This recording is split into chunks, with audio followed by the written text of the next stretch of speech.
motion lab uses a computer to combine data or information from different body parts. Most gait labs are directed by orthopedists.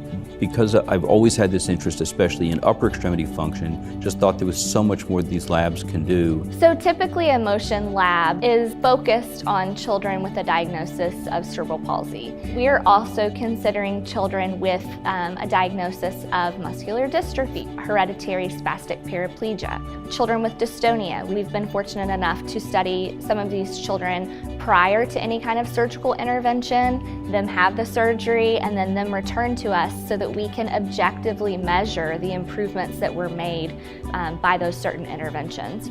We have been evaluating children pre- and post-surgical interventions such as a deep brain stimulator. It will add greatly to the literature on the deep brain stimulator, as well as the capabilities of what we can do in a motion analysis lab.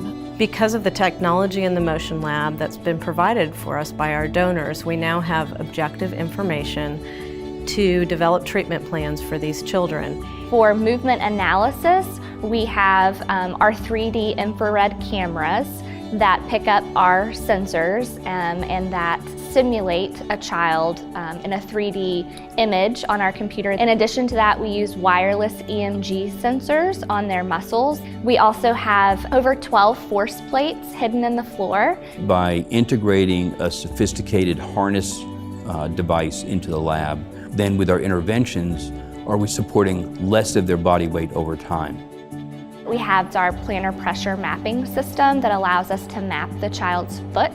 We have also incorporated a new projected rehab system into our lab. And then finally we have the oxygen consumption system. And what that allows us to do is to study a child's energy consumption while they're resting, as well as while they're walking.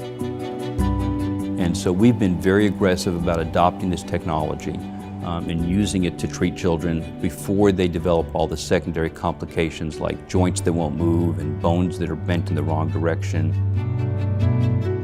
We found out about Walt. We were in the process to adopt from Ethiopia, and we were on a very long wait list, and we found out about this incredible little boy that had some special needs. We reached out to Cook Children's before he was even home, and we called and started interviewing neurologists and started trying to figure out therapy plans and what our future potentially looked like with him. So today is our first time here at the Motion Lab, and it has been an incredible experience so far, just seeing the technology and seeing the ability and just the kind way that they're dealing with him, but getting to see physically what he needs and what the plan of care is moving forward. He's definitely demonstrated a good improvement in his ability to walk. He has started to run and is now able to play soccer with his brothers and sisters, which was a big goal of his. We just are so personally thankful that they see it, that children are worth it, that little kids, no matter what your diagnosis, it doesn't matter, that they're all worth it and they all deserve a chance to grow up and to then one day give back. I witnessed a little boy just come to life. Now he's just a different child. He's excited and engaged. I think that that will only continue by using the technology that we have here at Cook Children to help him along his journey.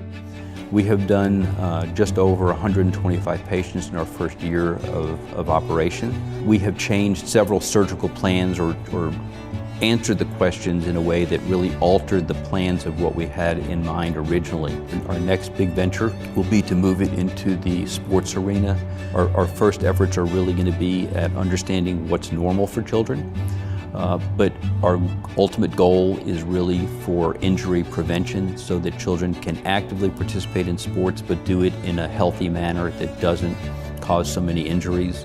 When you are able to give a child the opportunity to be their greatest self with the least restrictions, that's what it's all about.